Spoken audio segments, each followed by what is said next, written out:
Yes, reka tukomeze tubashimira abantu mukomeje kudukurikira kuri Radio One Nation, ni radio ya diaspora, ni radio dukomeza kugenda tuganiraho tukabasha kungurana ibitekerezo umunsi ku wundi. Uyu munsi twasuye Honorable Seraphine, niwe turi kumwe muri kano kanya, ikaze mu kiganiro. Nakoze nkoriye komisiyo ya ishinzwe gusezerana no gusubiza mu buzima busanzwe abahoze ari abasirikare. Iyo komisiyo rero mu byifite ifite n'ikigo cya Mutobo. We na mbere yuko tujye Mutobo ngira ngo ni byiza kandi amenya yuko komisiyo uko yagiyeho kwiriho ibyikora. Komisiyo yagiyeho bigendeye ku masezerano y'amahoro yarusha, aho byateganywa ko imitwe yarwanaga icyo gihe igirana amahoro, hanyuma hakabaho kuvanga ingabo, hakabaho no kugira abasezererwa. Nyuma ya jenoside yakorewe abatutsi rero FPR kimara gufata ubutegetsi ntabwo yihutiye kwikubira, yakomeje kugendera muri ya masezerano y'amahoro yarusha kugira ngo ibyari bikubiyemo bishobora gushyirwa mu bikorwa byubahirizwe. Bityo rero komisiyo ihita itekerezwa ubwo, hatekerezwa nyine yuko ingabo zavangwa kandi kuko zihita zivangwa, noneho abadashoboye gukomeza barasezererwa ku mpande zombi. Ubwo navuga ko komisiyo yahise ijya muri 1997 nibwo twatangiye gusezerera abambere, ariko ijyaho mu buryo navuga bw'amategeko muri 2002 yahagiyeho decret presidentiel yayishyiragaho ikometangira gukora gutyo mu buryo bwemewe n'amategeko, isezerera bamwe mu bahoze ari ngabo za kera XFAR, isezerera bahoze muri RPA umutwe warwanaga. Kugeza muri 2002 ari nabwo hahise habaho amasezerano ngira ngo ya Rusaka yateganyaga ko banareba ingabo zahoze ari za XFAR zahunganye n'impunzi zagera zigakomeza ibikorwa byo kurwana muri Repubulika Iharanira Demokarasi ya Kongo. Amasezerano ya Rusaka rero yateganyaga yuko abo bose abo bari bise force negative nabo bagerageza kumvishwa ko nta mpamvu n'imwe yo gukomeza gushaka gukora ibikorwa byangiza byica, ko ahubwo bashyira intwaro hasi bakagaruka mu gihugu cy'ababyaye bagataha mu mahoro. Komisiyo rero nibyo yakomeje gukora.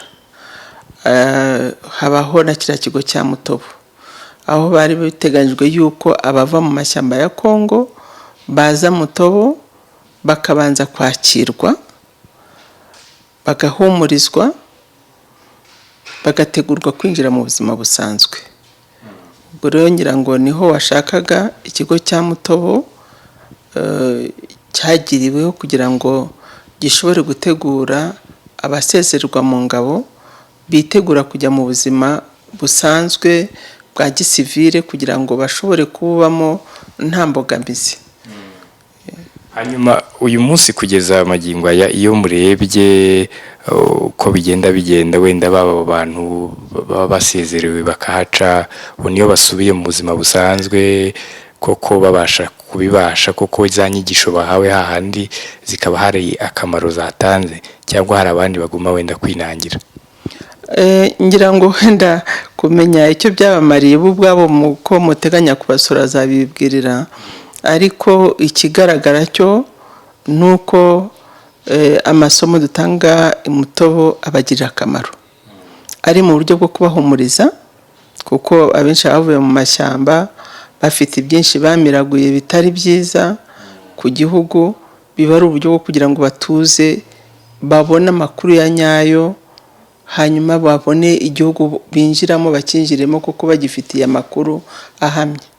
Ikindi hari byinshi byahindutse kuva bahunga, kuva muri 1994 hahindutse byinshi, haba ku nyito z'aho bakomokaga, haba ku mikorere, ku migenzereze y'inzego z'ibanze, ibyinshi byarahindutse ku buryo tuba tugomba kubibigisha kugira ngo nabo bagende bisanga badahuyobagurika, bataba abanyamahanga mu gihugu cyabo, ngo bagende babaririza ngo iki gikora gute, iki gikora gute, bave Mutobo babimenye.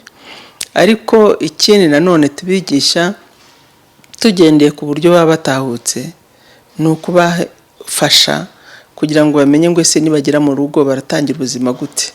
Babigisha kwihangira imirimo, babigisha imyuga, ku buryo ashobora kuva Mutobo udufaranga dukeya akuye, agashobora kugira icyo agatangira ubuzima bwe.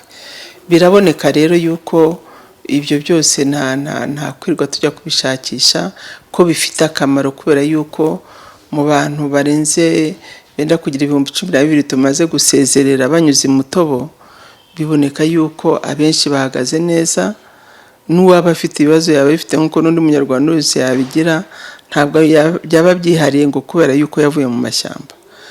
Aba yarafashijwe bihagije ku buryo ashobora kugira icyo yikorera, agashobora kwihangira umurimo, akiga umwuga, agashobora gukorera n'abandi cyangwa akikorera.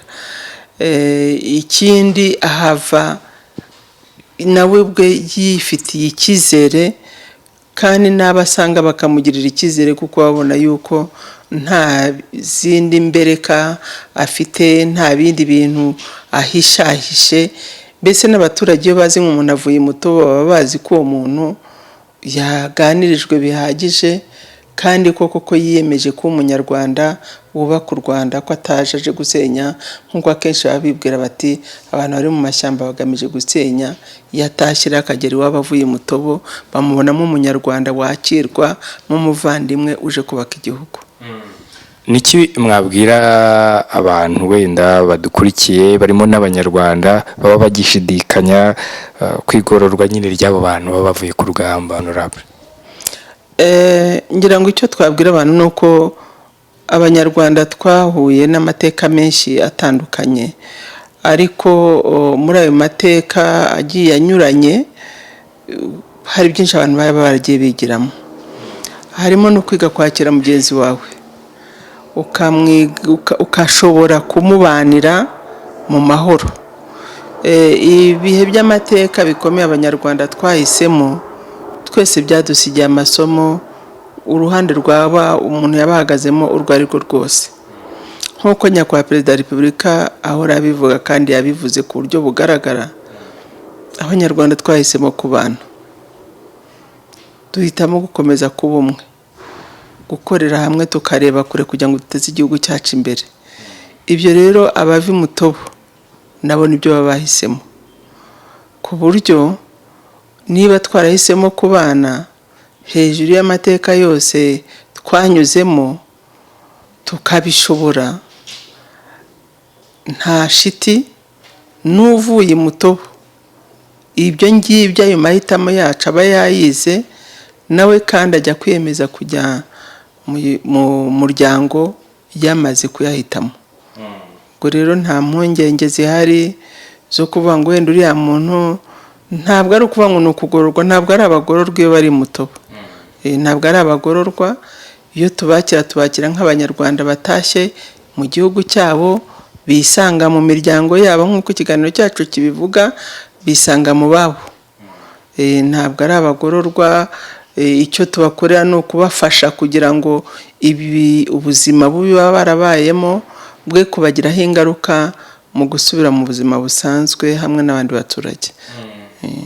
Hanyuma nta ngero se wenda mu ncamakeya zigaragaza impact koko y'abo bantu baba bavuye muri iyo mitwe yarwanyaga leta y'u Rwanda, tujya twumva za FDLR n'iyindi iraho hirya mu mashyamba?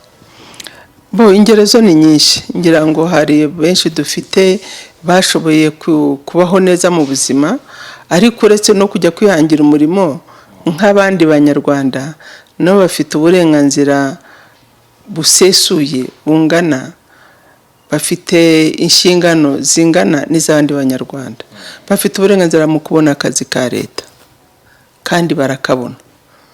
Nk'uyu twicaranye komiseriya yavuye muri FDLR, ariko igihugu cyaramwizeye ubu ni komiseri muri komisiyo ya demobilisation. General Rwarakabije usanze avuye hano nawe yari yanyuze muri ibi biro, ariko General Rwarakabije nawe abantu benshi baramuzi, yaratahutse aza hano muri komisiyo ya demobilisation akora nk'umukomiseri, nyuma yahabwa izindi nshingano ziruseho, ubu ari muri retraite ariho nk'abandi banyarwanda. Uretse bafite imyanya yo hejuru, hari n'abandi bakora hirya no hino.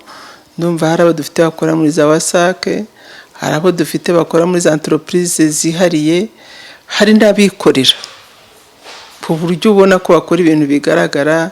Hari abari mu buhinzi, hari abari mu bworozi, hari abari mu ibyo kubaza no gucura inzugi n'ibindi bitewe n'ibyo baba barize. Buri wese afite uko ahagaze kandi abayeho, ariko ikigaragara cyo ntabwo babayeho nabi, barashima kandi natwe turabashima. Bigitangira icyo gihe gutaha, batahaga bakangurirwa gutaha, wabonaga ko umubare ari mwinshi, ariko ese ubu umubare uracyari mwinshi cyangwa byaragabanyutse, baracyabifitemo ubushake? Birumvikana mu Kinyarwanda avuga ngo kuracira abagabanya. Niba baratangiye ari benshi, ni benshi bava ahantu hamwe, ntabwo bongera kwirema. Niba tumaze kugeza mu 12,000, aho 12,000 byavuye, ntabwo baba ngo nongera have ibindi 12. Ariko ikigaragara cyo nuko hari igihe tugira umubare munini w'abatahuka, hakaba n'igihe baza buhoro buhoro, ariko navuga ko nka faze turangije 65 nubwo batatahutse ku bushake ngo baze babishaka babyiyemeje, ariko twakira abantu bagera mu 1,500, barenga 1,500 bari kumwe n'imiryango yabo. Barimo abasirikare bagera muri 500. Urumva ko abona ko ari wo mubare munini twakiriye ubushize. Ubu faze ya 66 igiye gukurikiraho bari kugenda bagera muri 50, ariko ishobora kuzarangiza bageze mu 100 cyangwa se banarenze. Byose biterwa n'ibintu tudafiteho navuga ubushobozi ngo tuvuge ngo nitwe tubigena, ntabwo tubigena. Gutahuka bava mu mashyamba ni ku bushake bitewe n'uko bumvise ubutumwa tubaha, ariko nabo ubwabo ndabwa n'igihe binaterwa n'amayira bashobora kubona. Icyo navuga cyo nuko muri no minsi barashaka gutaha, barahamagara tukabarangira ko banyura kuri Monisco cyangwa se tukaba twabaha n'izindi nzira banyuramo, ariko barashaka gutaha, kuko ibyo u Rwanda rugenda rugeraho ntabwo biribanga, n'abanyamahanga baragenda bakabituvugira. Ngira ngo rero ntabwo sensibilisation ntabwo ari ikintu navuga ko wavanga ubu ngubu ngo bari mu mashyamba ngo ntabwo bakimenya ibiba. Ikoranabuhanga ryarabyoroheje, hari uburyo bwinshi bwo kubagezaho amakuru, n'ibyo batabonaga ubu ngubu barabibona. Dusoza, ntabo mubona baza kubera ko bakurikiye wenda ubufasha baba bari buhabwe bitewe n'ubuzima bubi bari babayemo aho hirya, ariko bakaza bavuga bati nitujya hariya wenda turi bubone n'aya mafaranga dufasha gusubira mu buzima busanzwe? Ntabo murabona wenda bari muri icyo cyiciro? Kumenya mu mutima, ntabwo twataha mu mitima yabo ngo tumenye ko bazanywe nuko bakubiswe n'ubuzima bubi bari barimo. Ariko ngira ngo nubwo buzima bubi nyine mu gihe bubakubita bagomba gutaha, kuko nta mpamvu yo gukomeza kumva ko u Rwanda rwakuba ko rufite hanze abantu bababaye kandi bafite ubushobozi bwo kuba bagira mu gihugu bakabaho neza. Izo mfashanyo tubaha ngira ngo ntabwo arizo zibashitura zonyine, nazo ziri mu bibafasha, ariko ntabwo arizo zibakurura ngo zibagumishe mu gihugu. Mu gihugu bahagumishijwe nuko hari icyo bahasanga kibaha icyizere kigaragara. Ngira ngo 60,000 tubaha batahuka, 120 ntabwo ari byo wavuga ngo nibyo byagumishije abantu, kuko urabona batangiye gutaha muri 2002, 2001, ndetse hari ngira ngo urumva rero umuntu watahutse icyo gihe ntabwo ari ayo mafaranga akirya, afite uko yasanze ubuzima bumuha icyizere cyo kubaho mu gihugu cye. Icyo cyizere cyo kubaho mu gihugu cye uko abanyarwanda biyemeje kubana mu bumwe n'ubwiyunge. Ibyo ngira ngo nibyo byongeraho na politike nziza igihugu kigenderaho, giha icyizere buri wese. Ibyo nibyo twashyira imbere, nibyo twumva yuko bibagumishe muri iki gihugu, n'undi munyarwanda bikamugumisha.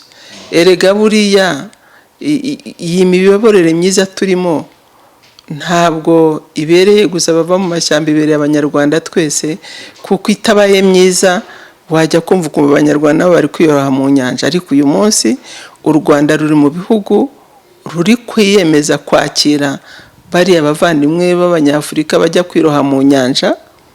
Ngira ngo mu mibare y'abagiye kwiroha mu nyanja nta banyarwanda barimo, bigaragara ko byibuze, kandi n'amaso hirya no hino na za stade zimwe zirabigaragaza, inyigo zimwe zirabigaragaza ko u Rwanda ruri mu bihugu bikeya ku isi ruha abanyarwanda, ruha abaturage baryo icyizere cyo kurubamo.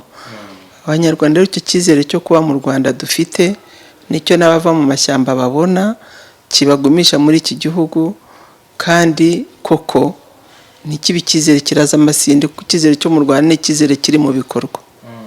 Abo bantu bavuyeyo bagasubira mu buzima busanzwe, hari follow up mukora? Ubwo anatubwira uruhare rw'ikigo cy'i Mutobo iyo bongeye nko gutana, abatanye wenda bagasubira mu bintu bibi, mu byitwaramo. Nta utana rwose, nabikwizeza, kuko nta utana. Uwahura n'ikibazo ubwo yagira ikibazo nk'uko n'undi munyarwanda wese yakigira, ntabwo byaba bitewe n'uko yavuye mu mashyamba. Turabakurikirana, ariko iyo batashye mu gihugu ubwo baba ari abanyarwanda, bajya muri district runaka, bakaba ari abaturage ba district runaka. Gusa mu buryo bwo kubamenyereza, akenshi dukora follow up y'imyaka nk'ibiri, dukorana, tubahugura, dukurikirana uko bari mu makoperative, tureba niba nta shoke yihariye buri muntu yagiye ahura nayo ku giti cye, kuko ntabwo ubuzima buba buri kumwe kuri bose. Ariko turakurikirana muri icyo gihe cy'imyaka ibiri, ubundi tugasigarana wenda abanyantege nkeya kurusha abandi. Kuko nk'uko na komisiyo ihari, nyirango urabizi ko hamaze gusezererwa abantu barenze 82,000. Muri ibyo 82,000 ntabwo ariko twavuga ngo bose buri munsi ngo uri kubagendaho. Itegeko riduha inshingano yo gukurikirana bamugariye ku rugamba bagera mu 3,400 birenga gatoya. Abo ngabo bo nibo buri munsi umenya ngo ese yavuwe, ukamenya ngo ese afite ahatuye, yabonye icyarya, abayeho ate. Ibyo ngibyo tukabikurikirana buri gihe, niyo mpamvu komisiyo ihari ku buryo buhoraho. Ariko abandi tubashishikariza kujya mu makoperative, bagakora imishinga migari bafatanyije n'abandi baturage, bakagendera kuri gahunda za leta, bakabona amahirwe leta itanga iha abaturage bose. Byumvikane ko natwe tukurikije n'ikibazo gikomeye umuntu cyaba kigaragara kuri bose, hari ibikorwa dukora biba bigamije gukemura ibibazo byagaragaye. Hakaba n'amahugurwa dutanga yo kugira ngo dukumire n'ibyo bibazo ko byanagaragara. Ariko nubwo baba bavuga bati komisiyo irahari, turahari koko turabareberera, ariko igihugu kirahari, n'ab'igihugu. Igihugu gifite uko cyubatse, muri uko kubaka muri iyo nyubako igihugu cyashyizeho bayirimo mu mpande zose. Reka tubashimire cyane honorable ku kiganiro tugiranye. Urakoze.